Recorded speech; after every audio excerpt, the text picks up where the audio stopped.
Assalamualaikum warahmatullahi wabarakatuh.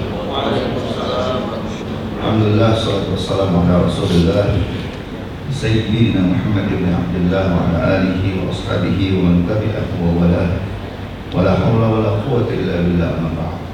Faqad qala Allah subhanahu wa ta'ala fil Qur'an al-Karim, a'udzu billahi minasyaitonir rajim, bismillahirrahmanirrahim, nun wal qalami wa ma yasturun, sadaqallahul azim.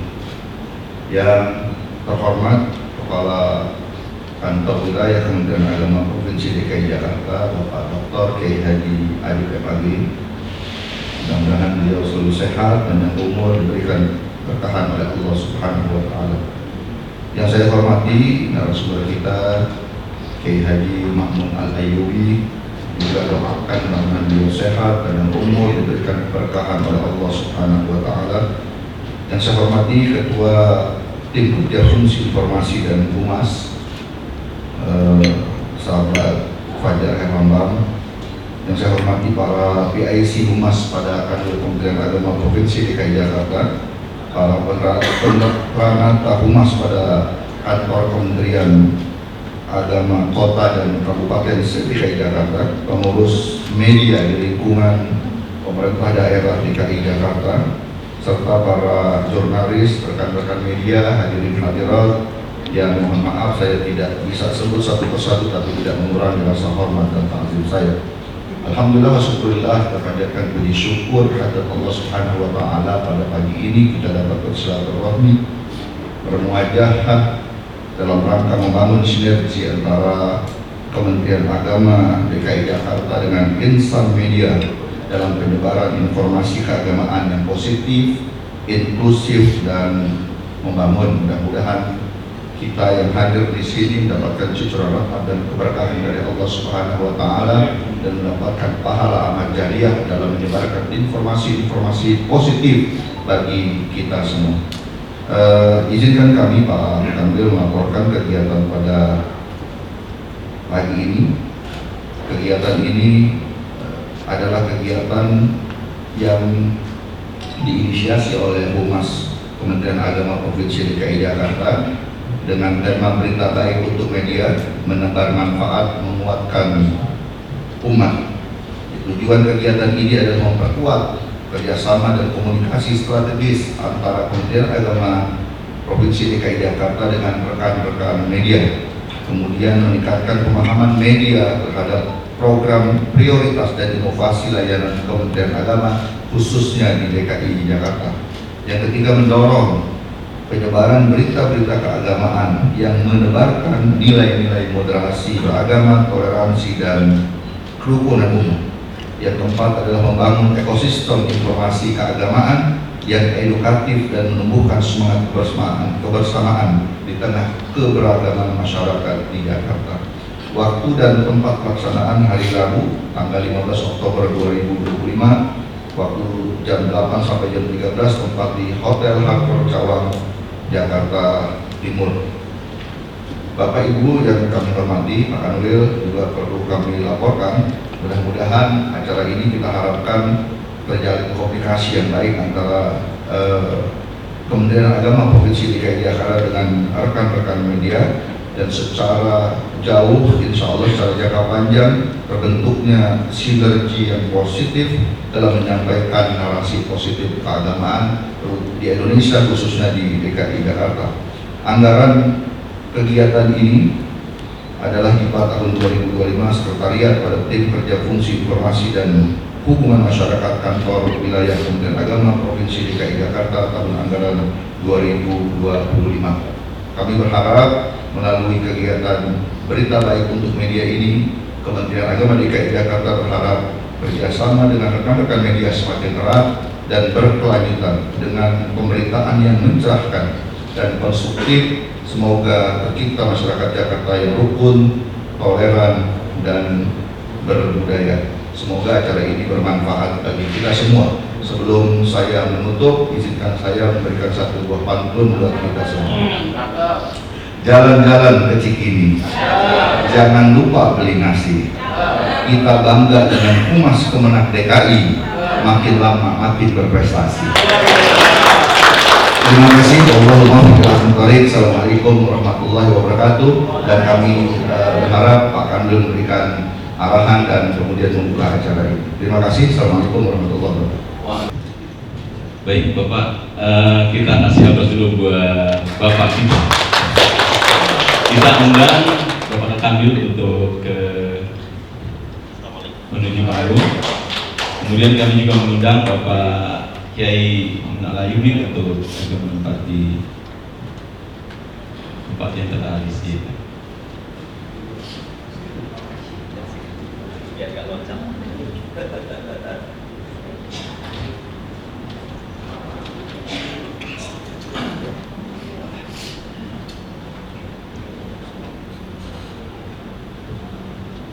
Baiklah, Bismillahirrahmanirrahim. Assalamualaikum warahmatullahi wabarakatuh.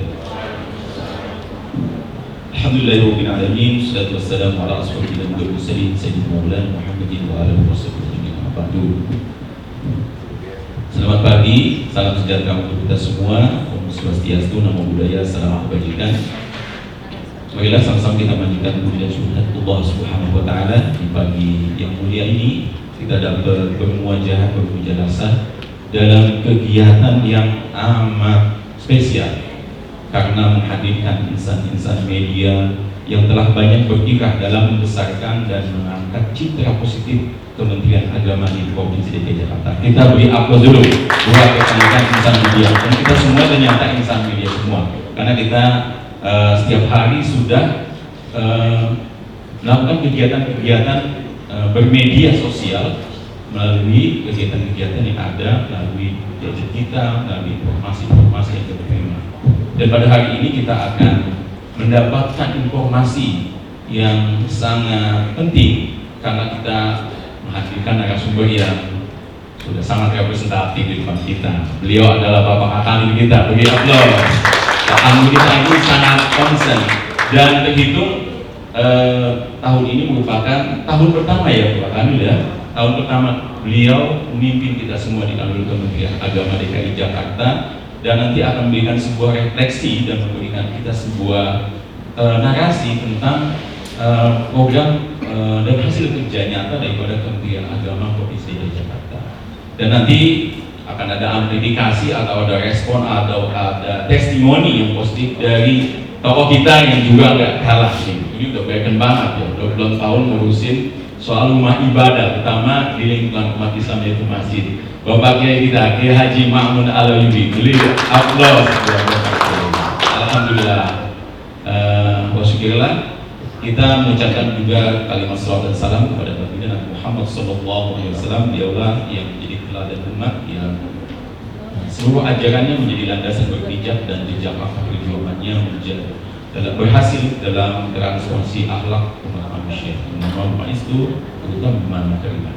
Semoga kita semuanya mendapatkan kekuatan dari Allah Subhanahu wa taala untuk hari ini, mendapatkan secercah pencerahan dari para narasumber kita dan dari acara media gathering yang hari ini telah digagas oleh tim kerja fungsi Bung Mas ya, Kanwil ya, dengan beberapa PIC yang sudah menyiapkan acara ini untuk kita semua untuk mendapatkan ya butir-butir yang sangat berharga bagi tentang bagaimana tata kelola kehumasan di DKI Jakarta.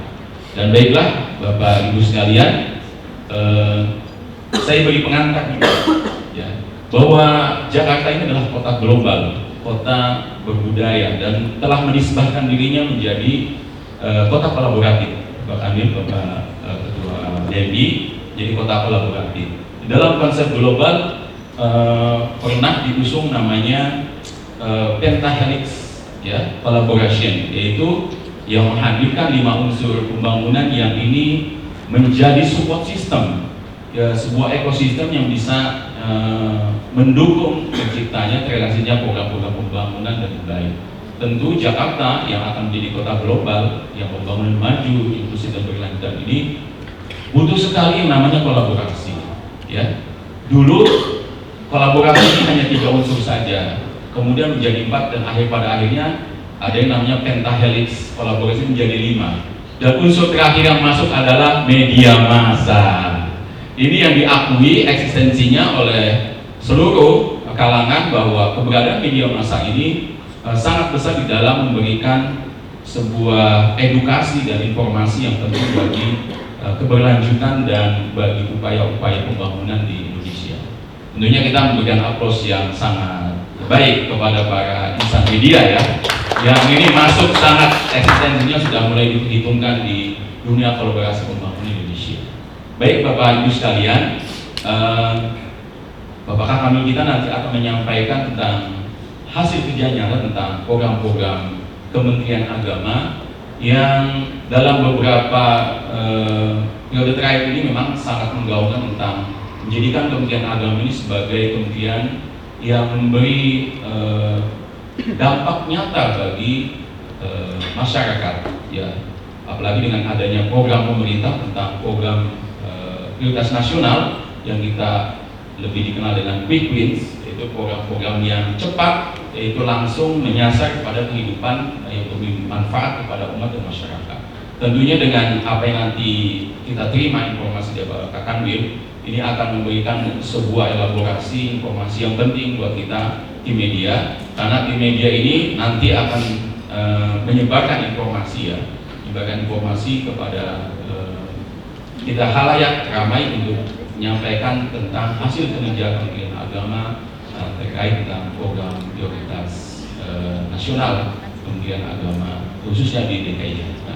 Untuk itu kita beri kesempatan yang seluas-luasnya kepada Dr. Kanwil untuk menyampaikan narasi terkait tentang program prioritas Kementerian Agama di lingkungan Kementerian Agama DKI Jakarta. Kepada beliau, Pak Alaihi Fadil Masyurah, silakan.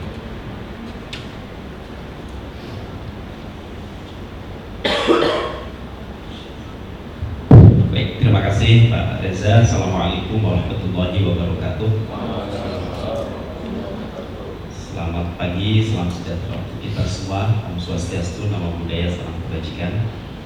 Yang kami hormati PLT KPU Pak Robi Fadil Muhammad, yang beliau juga sekaligus adalah Kepala Bidang Rais Kementerian Agama DKI Jakarta. Narasumber kita pada hari ini Bapak Kiai Haji Mahmud Al-Ayyubi, beliau adalah tokoh di DKI Jakarta yang sekarang juga beliau memimpin Dewan Masjid Indonesia di DKI Jakarta, terutama untuk beliau ya.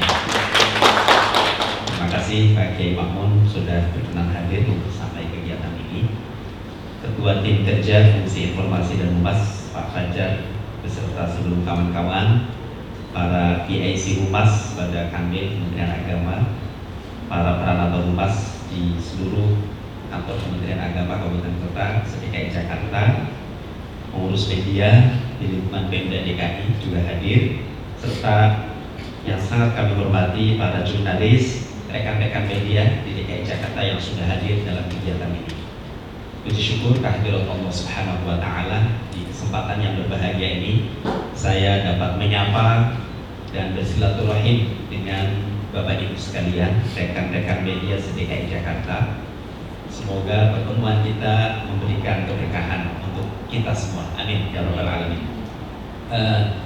Tentu seperti yang tadi sudah disampaikan oleh Pak PLT bahwa kegiatan ini dilaksanakan dalam rangka untuk membangun sinergitas antara pemerintah dan media. Ya, seperti yang disinggung juga oleh Pak Reza bahwa kolaborasi semua pihak itu sangat penting dalam memajukan pembangunan di negeri ini. Kita tidak bisa Kementerian Agama sendiri, ya, tidak bisa juga pemerintah sendiri, tetapi di situ penting ada kolaborasi masyarakat, kolaborasi media, kolaborasi dari kalangan perguruan tinggi, dan juga dari pihak-pihak swasta misalnya, dari pelaku usaha dan lain sebagainya.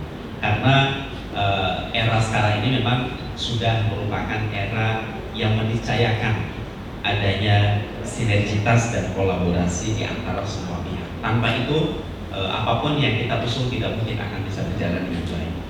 Maka pertemuan kita hari ini dalam rangka memperkokoh kolaborasi itu, utamanya antara Kementerian Agama di sini kami DKI dengan kawan-kawan sebagai pelaku media. Ya. Saya mohon maaf mungkin hanya memberikan pengantar saja ini. Nanti dilanjutkan narasumber utamanya beliau. Nanti Pak PLT mohon duduk di sini karena setelah ini saya ada kegiatan lain lagi yang memang sangat penting. Saya mohon maaf. Tapi kesempatan ini adalah saya sangat apresiasi untuk bisa menjumpai dan menyapa Bapak Ibu sekalian di sini. Kami tentu sangat mengapresiasi dan berterima kasih setinggi-tingginya kepada seluruh rekan media ya, yang selama ini telah menjadi mitra strategis dari Kementerian Agama DKI Jakarta, terutama dalam hal menyebarkan berita-berita positif dan konstruktif ya. Media memiliki peran yang sangat penting dalam menebarkan nilai-nilai tersebut ya, terutama dalam hal bagaimana membangun moderasi beragama di DKI Jakarta ini, membangun toleransi kerukunan antar umat beragama yang sangat vital perannya di tengah masyarakat, utamanya DKI Jakarta yang telah memasuki 5 abad. Ya, tepuk tangan untuk media. Ada beberapa hal yang mungkin saya kira penting untuk dikomunikasikan secara intens dengan media sehubungan dengan concern kita di Kementerian Agama. Tanpa itu mungkin kerja-kerja kita tidak bisa dinilai, tidak bisa diapresiasi, atau mungkin tidak bisa dikritisi. Ya, dengan kita menyampaikan tentang program-program prioritas kita, di mana Kementerian Agama punya Asta Protas, ya, ada 8 program prioritas yang tentu kemudian diterjemahkan di Kanwil Kementerian Agama DKI Jakarta. Karena sesungguhnya peran kita Kanwil Kementerian Agama DKI Jakarta itu adalah sebagai kepanjangan tangan dari Kementerian Agama Pusat, sehingga program apapun yang menjadi Asta Protas antara lain itu juga diperkuat, ya, diimplementasikan di DKI Jakarta. Antara lain yang pertama adalah dalam hal penguatan moderasi beragama dan kerukunan umat beragama. Ya, kita tahu bahwa DKI Jakarta adalah kota yang sangat plural, ya, kota yang sangat majmuk dan menjadi betul-betul tolok ukur Indonesia. Jakarta aman, insya Allah aman seluruh Indonesia. Sebaliknya, kalau Jakartanya tidak aman, maka seluruh Indonesia tidak akan aman. Karena Jakarta, ya, sebagai ibu kota sampai hari ini adalah merupakan tolok ukur dari keberadaan kota-kota yang lain. Maka kerukunan, harmoni, kedamaian di Jakarta ini menjadi sangat penting dan menjadi concern kita semua. Dan alhamdulillah, ya, Jakarta sejauh ini terus bisa merawat dan terus bisa memperkuat harmoni dan kerukunan umat beragamanya. Ini tidak lepas dari peran kawan-kawan media yang terus menginformasikan nilai-nilai positif di tengah masyarakat, terutama kaitannya dengan betapa pentingnya toleransi, betapa pentingnya kerukunan, betapa pentingnya harmoni di tengah masyarakat kita. Dan hari ini kita sedang mengusung, ya, program-program kerukunan umat beragama yang kita harapkan akan terus bisa memperkuat nilai-nilai moderasi dan kerukunan umat beragama di DKI Jakarta, toleransi dan seterusnya. Kemarin kita juga mengapresiasi apa yang telah dilakukan oleh Pak Gubernur, telah mengukuhkan pengurus FKUB DKI Jakarta. Dipakai Pak Mun juga hadir pada saat itu, dan ini adalah merupakan langkah penting di DKI Jakarta untuk terus memperkuat dan merawat kerukunan umat beragama. Ya, dan kita berharap ini sedang dalam proses penilaian Harmony Award. Ya, Pak Gubernur bisa mendapatkan Harmony Award oleh Kementerian Agama, mudah-mudahan. Ya. Nah, tentu ini juga perlu dukungan dari kawan-kawan media untuk terus menyuarakan nilai-nilai toleransi yang best practice-nya ada di Jakarta. Misalnya, kita punya beberapa kampung sadar kerukunan, ya, desa atau kampung sadar kerukunan yang ada di beberapa tempat, yang nanti bisa dieksplor oleh kawan-kawan media menjadi best practice bagaimana masyarakat DKI Jakarta betul-betul mampu merawat dan memperkuat harmoni kerukunan umat beragamanya di tengah kondisi Jakarta yang memang sangat plural, sangat beragam, sangat memiliki keragaman yang sangat tinggi. Tetapi Jakarta mampu merawat itu dan bisa menjadikan sebagai teladan bagi kota-kota yang lain. Ini tentu saya kira juga perlu ada peran media untuk bisa menyuarakan apa yang sudah kita lakukan ini. Dan kita juga punya taman kerukunan ya, taman kerukunan yang itu menjadi simbol kerukunan umat beragama di DKI Jakarta, yang itu ada di DKI Jakarta ini. Mohon untuk bisa disuarakan juga supaya ada amplifikasinya di tengah masyarakat, dan ini adalah bagian dari nilai-nilai positif yang kita bangun di tengah masyarakat kita, Bapak Ibu sekalian. Kemudian yang kedua terkait dengan transformasi layanan keagamaan berbasis digital, dan ini adalah sebuah keniscayaan di mana pelayanan kita di semua unsur, di semua bidang ya, ini kita mengedepankan berbasis digital yang tujuannya adalah untuk meningkatkan efektivitas, efisiensi, transparansi, akuntabilitas, yang tentu sudah merupakan hal yang sangat niscaya di dalam semua layanan, baik layanan keagamaan maupun layanan pendidikan, yang kita meniscayakan semuanya berbasis pada digital ya. Lalu kemudian revitalisasi layanan di kantor urusan agama ya. Kita sedang berupaya untuk terus meningkatkan basic layanan keagamaan ini menggandeng pemerintah daerah. Dari 44 KUA yang ada di seluruh antero DKI Jakarta ini, kita sedang bermohon kepada Pemprov untuk terus bisa meningkatkan layanan dengan menghibahkan lahan-lahan yang berada di atas lahan Pemda untuk bisa dihibahkan ke Kementerian Agama, agar Kementerian Agama bisa merawat lebih baik kantor-kantor urusan agama ini. Dan ini sudah direspon secara positif baik oleh legislatif di DKI Jakarta. Kita sudah bersilaturahim, beraudiensi baik dengan Ketua DPRD maupun dengan Pak Gubernur, dan ini direspon dengan baik. Ini adalah menjadi bukti bahwa sinergitas kolaborasi Kementerian Agama dengan Pemprov DKI dan masyarakat ini terus terjalin dengan baik. Saya mohon dukungan, mohon support dari kawan-kawan media agar upaya-upaya ini bisa terus kita lakukan untuk bisa meningkatkan layanan keagamaan di DKI Jakarta ini. Karena di KUA itu tidak hanya ngurusin masalah nikah saja, ada puluhan ya layanan yang berbasis di kantor urusan agama. Antara lain misalnya layanan dalam hal menjaga harmoni dan kerukunan umat beragama.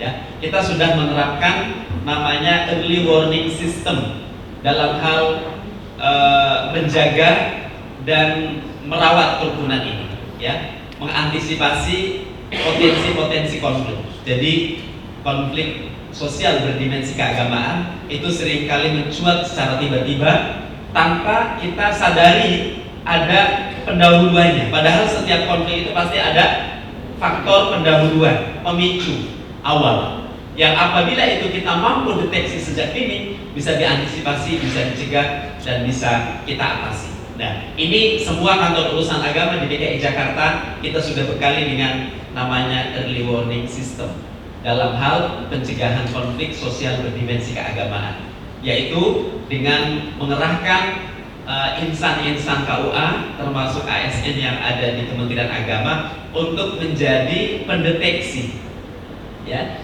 sehingga ketika sudah ada bibit-bibit itu kita langsung bisa atasi dengan dialog, dengan hal-hal yang positif, sehingga kemudian tidak terjadi konflik. Nah, ini salah satu jenis layanan yang ada di kantor urusan agama. Layanan lainnya misalnya tentang wakaf, gitu ya, karena kepala KUA itu juga otomatis dia itu adalah menjadi penandatangan akte wakaf, ya, sebagai PPAT kalau PPAT wakaf gitu ya, notaris wakaf, pencatat wakaf itu ada di kantor urusan agama.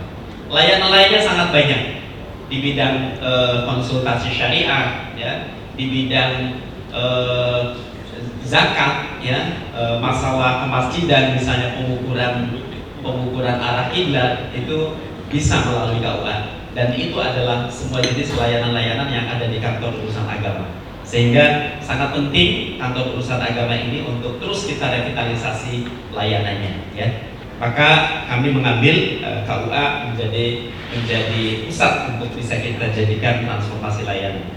Lalu kemudian peningkatan mutu dan kemandirian madrasah dan pesantren. Kita punya dua lembaga besar, ya, madrasah dan pesantren yang di bawah koordinasi Kementerian Agama. Saya menggarisbawahi dulu madrasah. Alhamdulillah, madrasah di DKI Jakarta, ya, yang berjumlah 1.800 sekian, ya, yang terdiri dari negeri dan swasta, ini menjadi penopang, ya, pendidikan masyarakat DKI Jakarta, Bapak Ibu sekalian. 10 tahun yang lalu, madrasah masih belum begitu dilirik oleh masyarakat. Buktinya madrasah-madrasah negeri masih mencari siswa, gitu ya. Sekarang madrasah-madrasah kita sudah kesulitan untuk menolak siswa, ya. Ada salah satu MI negeri di Jakarta Timur, ya. Itu kapasitas siswa barunya hanya 88. Pendaftarnya tiap tahun berapa?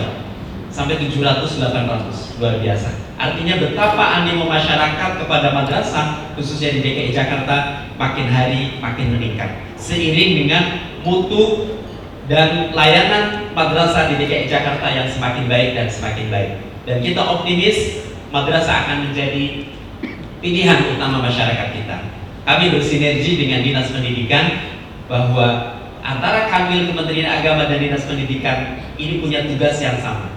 Ketika Kementerian Agama punya tugas untuk membina PAI di sekolah, jadi pendidikan agama di sekolah itu di bawah koordinasi Kementerian Agama. Meskipun lembaganya di bawah Dinas Pendidikan, tetapi PAI-nya itu di bawah koordinasi Kementerian Agama.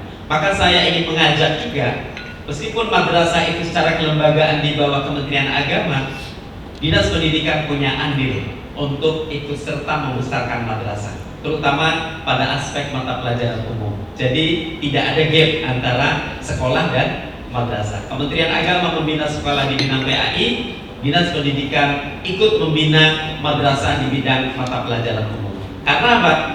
Karena siswa-siswinya sama, yaitu anak-anak DKI Jakarta, yang sama-sama harus kita tingkatkan mutu layanannya, pendidikannya harus unggul, dan mereka harus memiliki akhlakul karimah.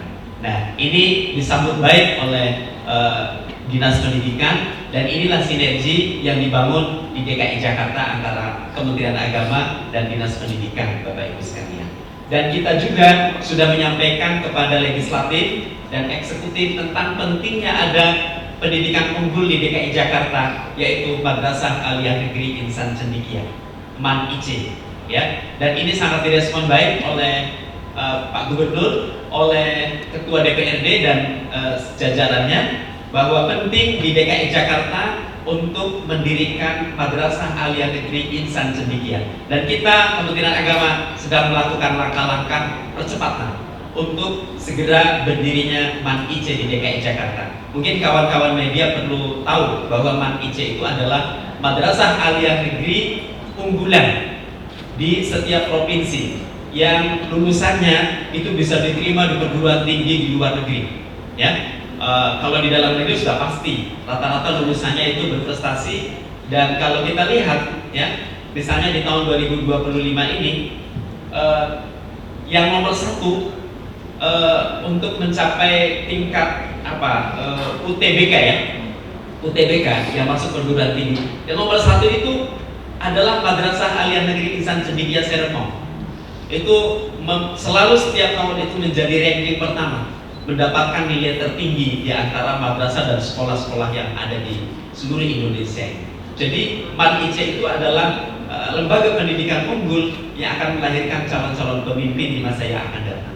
DKI Jakarta belum memiliki, hampir semua provinsi punya. Seperti yang di Serpong itu wilayahnya Banten, ya. Jawa Tengah ada MAN-IC Pekalongan, Jawa Timur MAN-IC Pasuruan, Jawa Barat sekarang sedang merintis, sudah mulai di Sumedang, tetapi belum ada bangunannya, tetapi sudah berjalan menjadi filial dari Serpong. Bahkan di Papua, Sorong itu punya MAN-IC.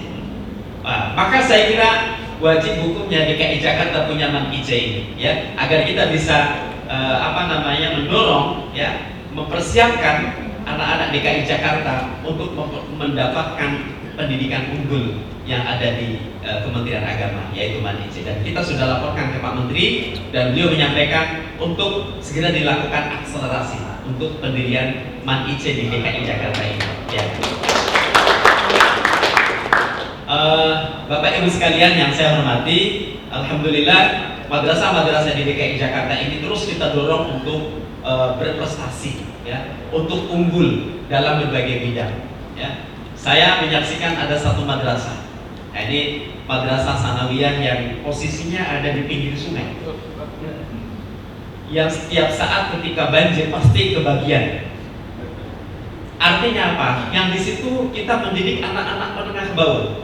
Rata-rata adalah orang-orang menengah ke bawah yang masuk ke sana. Tapi apa? Dengan proses yang sangat baik. Kemarin MTS Negeri 23 ini mendapatkan prestasi juara robotik internasional di Malaysia. Tidak kaleng-kaleng. Jadi ini adalah bukti bahwa kita serius untuk mendorong anak-anak madrasah berprestasi dan tidak kalah dengan anak-anak yang lain, Bapak Ibu sekalian. Ini menjadi investasi yang sangat penting untuk merubah masa depan mereka. Dari mulai yang hidupnya di bawah kolong jembatan, kemudian bisa bertransformasi, ya, bertransformasi. Mereka bisa menjadi pahlawan di tengah keluarganya untuk mengentaskan kemiskinan dan lain sebagainya. Ini menjadi penting, Bapak Ibu sekalian, kita untuk membenahi sama-sama madrasah. Ketika madrasah di DKI Jakarta unggul, maka saya yakin akan sekian persen masyarakat yang menengah ke bawah itu akan menikmati pendidikan yang terbaik yang mereka rasakan ke depan, Bapak Ibu sekalian. Kita juga punya pondok pesantren di DKI Jakarta, meskipun tidak sebanyak seperti di provinsi Jawa yang lain, ya. Tetapi pada umumnya pesantren-pesantren di DKI Jakarta ini punya visi besar, ya. Tidak seperti yang kemudian dikesankan oleh orang-orang yang tidak suka pesantren. Pesantren di DKI Jakarta itu lulusannya, Bapak Ibu sekalian, banyak yang diterima di perguruan tinggi luar negeri. Sebagai contoh misalnya, ada salah satu pesantren di Jakarta Barat, Asridikia. Itu lulusannya ada yang di Jepang, ada yang di Jerman, ada yang di Belanda, ada yang di Australia, dan mereka menjadi orang-orang pilihan di sana.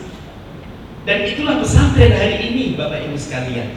Saya tidak suka dengan orang-orang yang menganggap pesantren itu adalah lembaga pendidikan pinggiran. Tidak. Pesantren adalah lembaga pendidikan terbaik yang ada untuk hari ini, Bapak Ibu sekalian. Mengapa? Karena pesantren adalah tidak hanya mengajarkan ilmu, tetapi juga bagaimana mengamalkan ilmu. Pesantren tidak hanya menjelaskan teori, tetapi pesantren adalah lembaga pendidikan yang mengimplementasikan teori. Maka tidak heran kalau di pesantren itu, Bapak Ibu sekalian, diwajibkan sholat berjamaah, diwajibkan mengaji, diwajibkan sholat tahajud malam hari. Karena kita tidak hanya mengajarkan ilmu, tetapi bagaimana mempraktekkan ilmu itu di tengah masyarakat. Dan kontribusi pesantren terhadap bangsa ini jangan dilihat sebelah mata, Bapak Ibu sekalian. Mungkin kalau tidak ada resolusi jihad yang didengungkan oleh Hadratus Syekh Hasyim Asy'ari, mungkin kita belum bisa seperti ini. Dengan resolusi jihad yang akan kita peringati di hari santri 22 Oktober, Indonesia kemudian bisa dilihat oleh dunia bahwa kita itu ada. Kita mampu melakukan perlawanan untuk kembali mengusir penjajah melalui perang yang kita kenal dengan perang 10 November itu, Bapak Ibu sekalian. Jadi dalam konteks ini, marilah kita melihat secara komprehensif tentang pesantren. Jangan hanya melihat hal-hal yang kurang, ya. Karena memang pesantren selama ini itu murni merupakan kontribusi para kiai, masyarakat. Pemerintah belum banyak turun tangan di situ.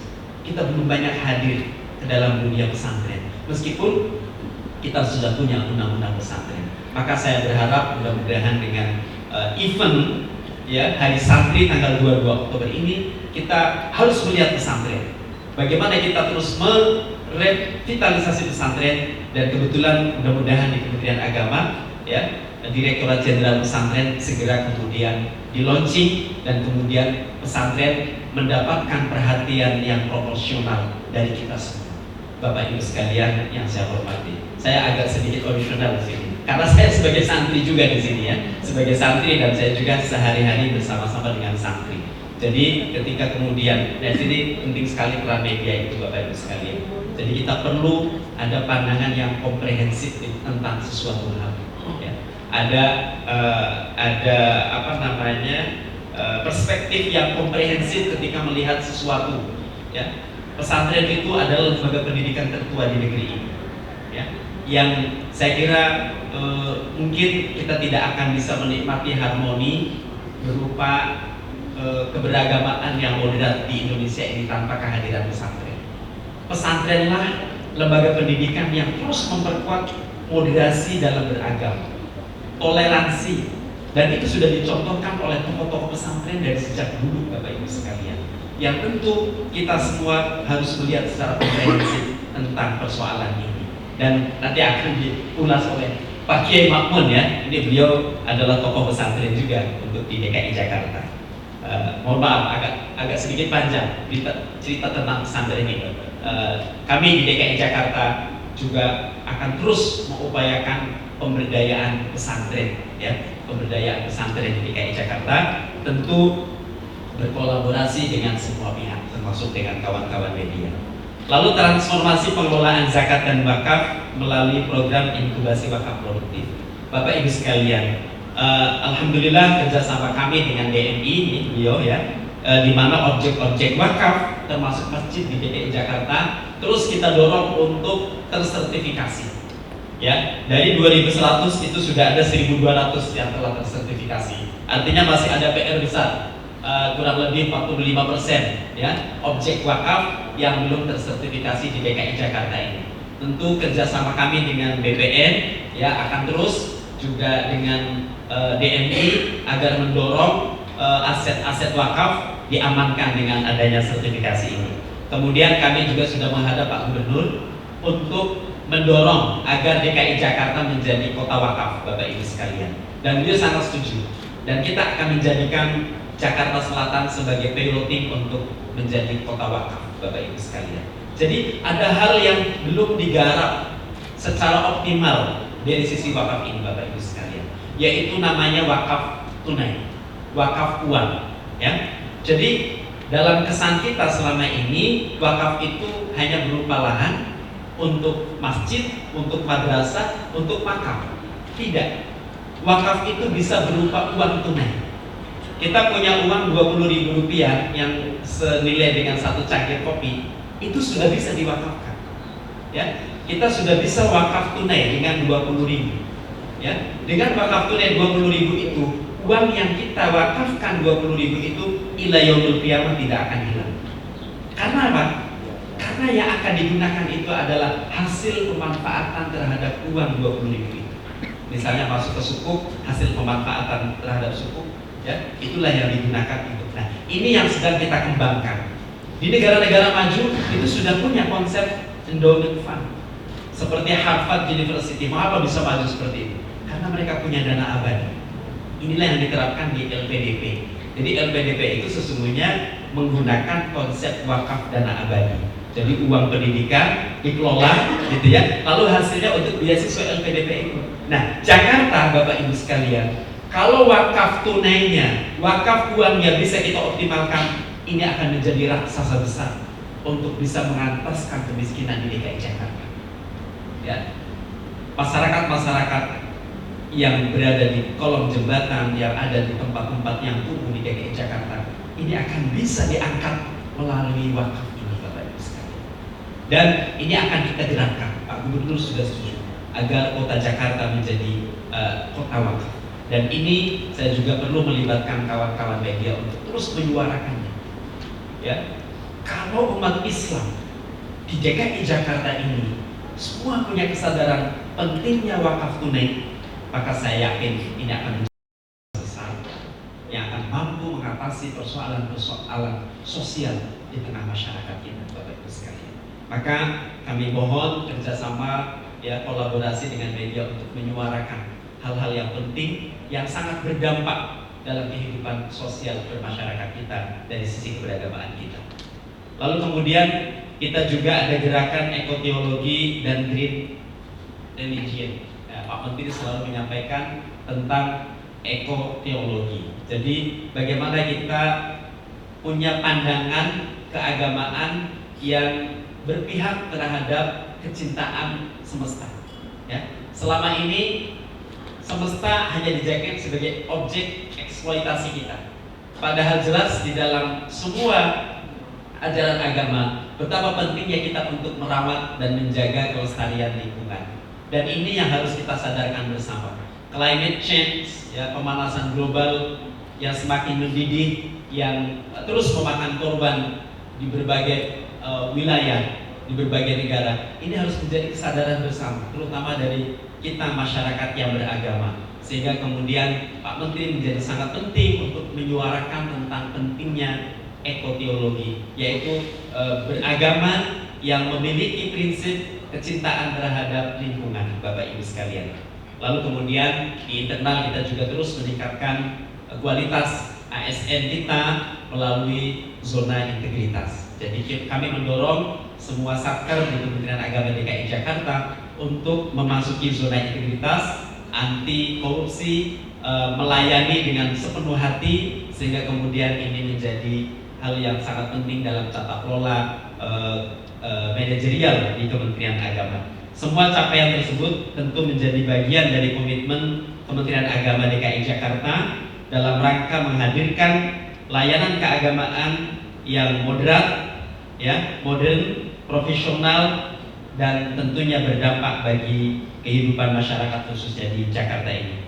Sekali lagi kepada seluruh rekan media kami berharap kolaborasi ini terus berlanjut dan semakin erat. Mari bersama-sama membangun ekosistem informasi keagamaan yang edukatif, inklusif, serta menebarkan kebaikan. Saya teringat dengan jargon anak-anak Gen Z hari ini. Ketika itu saya mengumpulkan sekitar 1000 anak Gen Z dalam kegiatan keagamaan di suatu tempat di Jakarta ini. Apa jargon mereka? Jargon mereka beragama asikin aja. Jadi orang beragama itu tidak usah kita membenci orang lain, ya.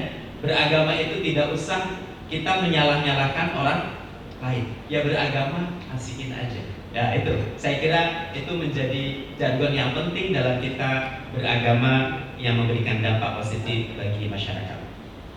Sebagai penutup, izinkan saya menegaskan bahwa Kementerian Agama DKI Jakarta berkomitmen menjadi lembaga keagamaan yang cepat, transparan, profesional, dan berdampak bagi umat. Sebagaimana jargon kita yaitu sipitum beken, ya, siap melayani, ya, profesional, tulus, unggul, berprestasi, dan keren. Jadi sebenarnya ini merupakan lambang dari iman, Islam, dan ihsan, gitu ya, Bapak Ibu sekalian. Mari terus menjaga semangat kolaborasi dan optimisme dengan menebar manfaat melalui informasi yang baik dan benar. Tentu kita telah turut menguatkan umat dan membangun bangsa. Terakhir, izinkan saya menyampaikan sebuah pantun. Jangan lupa cakepnya. Jalan-jalan ke kampung lain. Jangan lupa singgah di Jagakarsa. Tim media DKI Jakarta terus melaju untuk membangun masyarakat Jakarta makin sejahtera. Saya kira itu yang dapat saya sampaikan. Mohon izin, saya tidak bisa ikut bersama di dialog nanti dengan Pak Kabag TU, ya, karena kebetulan juga ada kegiatan yang tidak bisa kita tinggalkan. Demikian kurang lebih mohon maaf. Al-afu minkum. Wassalamualaikum warahmatullahi wabarakatuh. Kita beri aplaus yang meriah untuk Bapak Kamil yang sungguh sangat berapi-api menyampaikan visi besar beliau sebagai pimpinan di Kementerian Agama untuk mengusung layanan keagamaan yang terbaik, bahkan mengangkat level, ya, masyarakat, pendidikan, pesantren, dan semua pada layanan keagamaan di aspek-aspek yang lain untuk menjadi layanan yang lebih maju, melaju, meningkat, dan memposisikan untuk umat dan untuk manfaat yang seluas-luasnya. Sekali lagi kita beri aplaus yang meriah buat Bapak Kamil. Terima kasih Bapak Kamil. Ya.